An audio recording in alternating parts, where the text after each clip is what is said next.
नमस्कार। चलिए आज बायोलॉजी के सबसे दिलचस्प सवालों में से एक को समझने की कोशिश करते हैं। सवाल यह है कि आखिर एक जिंदगी अपने जैसी दूसरी जिंदगी कैसे बनाती है। पता है, ये वही प्रोसेस है जिसकी वजह से हमारी पृथ्वी पर जीवन का पहिया लगातार घूमता रहता है। तो हमारा सबसे बड़ा सवाल यही है, लाइफ और लाइफ कैसे बनाती है। ये नेचर का सबसे जरूरी मिशन है। आप कह सकते हैं कि इसके बिना तो कुछ भी मुमकिन नहीं होता। और इस कमाल की प्रक्रिया का एक नाम है प्रजनन या रिप्रोडक्शन। ये वो बायोलॉजिकल प्रोसेस है जिससे कोई भी जीव अपने जैसे नए जीव यानी अपनी संतान को जन्म देता है। और इसका एक ही मकसद है, किसी भी प्रजाति को खत्म होने से बचाना। कह सकते हैं कि ये सर्वाइवल की रेस में सबसे जरूरी टूल है। देखिए, प्रजनन के दो मेन रास्ते हैं। तो हम पहले रास्ते से शुरू करते हैं, अलैंगिक प्रजनन। इसके नाम से ही अंदाजा लग जाता है, अकेले। यहां कहानी में सिर्फ एक ही पेरेंट होता है जो अकेले ही इस पूरे काम को पूरा करता है।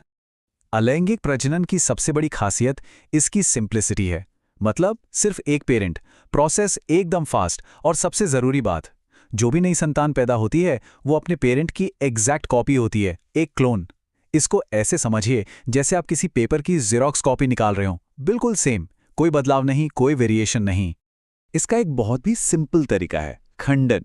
सोचिए, एक जीव जैसे कि स्पायरोकायरा नाम का शैवाल बस कुछ टुकड़ों में टूट जाता है, और कमाल देखिए, हर एक टुकड़ा अपने आप में एक पूरा नया जीव बन जाता है ना? कितना एफिशिएंट। अच्छा, दूसरा तरीका है मुकुलन।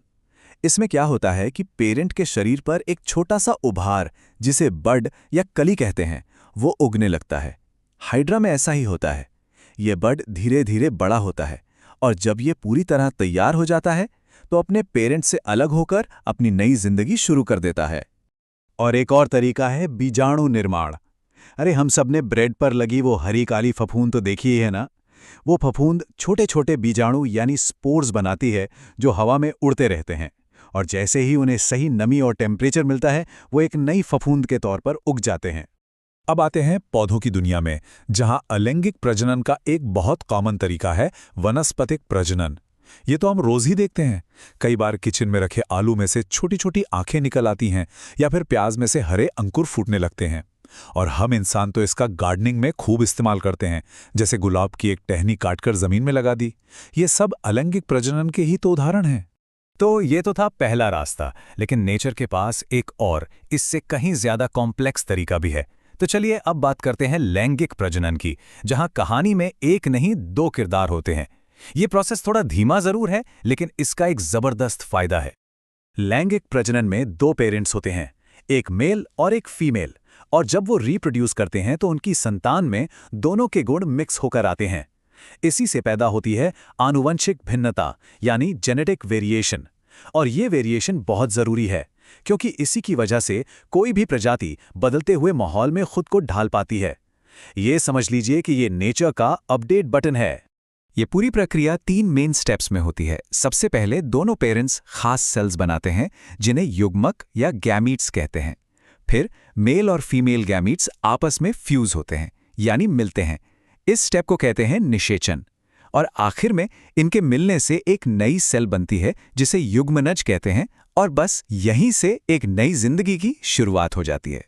चलिए इस पूरे प्रोसेस को एक बहुत ही खूबसूरत उदाहरण से समझते हैं, एक फूल से। फूल सिर्फ दिखने में सुंदर नहीं होते, असल में वो पौधे के मेन रिप्रोडक्टिव अंग होते हैं। तो आइए जरा फूल के अंदर झांककर देखते हैं। सोचिए, हम एक डायग्राम बना रहे हैं। सबसे पहले बनाते हैं फूल का मेल पार्ट, जिसे पुंकेसर कहते हैं। इसके सबसे ऊपर होता है परागकोश, और यहीं पर बनते हैं छोटे छोटे परागकण। इन्हीं परागकणों के अंदर मेल गैमीट्स छुपे होते हैं। अब अपने डायग्राम में बनाते हैं फीमेल पार्ट, जिसे कहते हैं स्त्रीकेसर। इसके टॉप पर एक चिपचिपा हिस्सा होता है, वर्तिकाग्र। ये पराग को पकड़ने के लिए एक लैंडिंग पैड जैसा है। फिर एक पतली ट्यूब यानी वर्तिका नीचे अंडाशय तक जाती है, और अंडाशय के अंदर सेफली रखे होते हैं बीजांड, जहां फीमेल गैमीट इंतजार कर रहा होता है। अब देखिए, रिप्रोडक्शन के लिए मेल परागकण को फीमेल वर्तिकाग्र तक पहुंचना जरूरी है। बस इसी ट्रांसफर होने के प्रोसेस को परागण कहते हैं। ये काम हवा, पानी या फिर मधुमक्खी और तितली जैसे मददगार कीड़ों की मदद से होता है। जैसे ही परागकण वर्तिकाग्र पर लैंड करता है, असली मैजिक शुरू होता है। परागकण से एक पतली ट्यूब निकलती है जो अंडाशय के अंदर बीजांड तक अपना रास्ता बनाती है। फिर मेल गैमीट इस ट्यूब से होता हुआ फीमेल गैमीट से जा मिलता है। बस इसी पल को निषेचन कहते हैं और यहीं से एक नई जिंदगी का ब्लूप्रिंट तैयार हो जाता है। और हाँ, यहाँ फूलों वाले पौधों के पास एक सुपर पावर भी है। इसे कहते हैं दोहरा निषेचन। इसमें एक ही वक्त पर 2 फ्यूजन होते हैं। ये प्रोसेस बहुत ही यूनिक है और सिर्फ फूलों वाले पौधों में ही होता है, इसलिए याद रखिएगा, एग्जाम के लिए ये बहुत इंपॉर्टेंट है।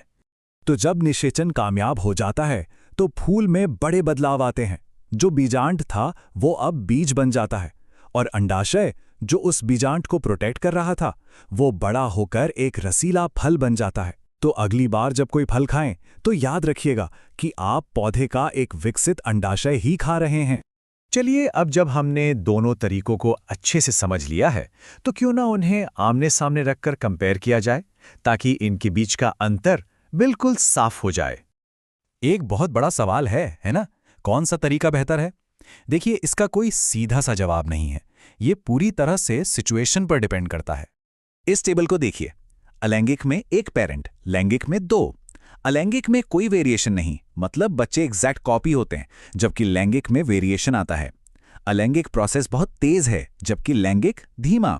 और आखिर में अलैंगिक में गैमीट्स नहीं बनते, जबकि लैंगिक प्रजनन तो गैमीट्स के मिलने से ही होता है। ये 4 पॉइंट्स इनके बीच का बेसिक फर्क बताते हैं। ठीक है, तो इस पूरे डिस्कशन से क्या बातें याद रखनी है? कुछ चीजें तो बिल्कुल पक्की कर लीजिए। दोहरा निषेचन एक हॉट टॉपिक है, इसे अच्छे से समझें। वनस्पतिक प्रजनन के उदाहरण जरूर याद रखें। परागण के अलग अलग टाइप्स के बीच का फर्क पता होना चाहिए। और हाँ, अलैंगिक और लैंगिक प्रजनन को कंपेयर करने के लिए हमेशा तैयार रहें। और जाते जाते हम एक सवाल छोड़ जाते हैं।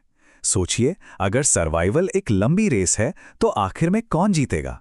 अलैंगिक प्रजनन की तेज रफ्तार जो ढेरों क्लोन बना सकती है, या लैंगिक प्रजनन का धीमा लेकिन मजबूत तरीका जो वेरिएशन की ताकत देता है?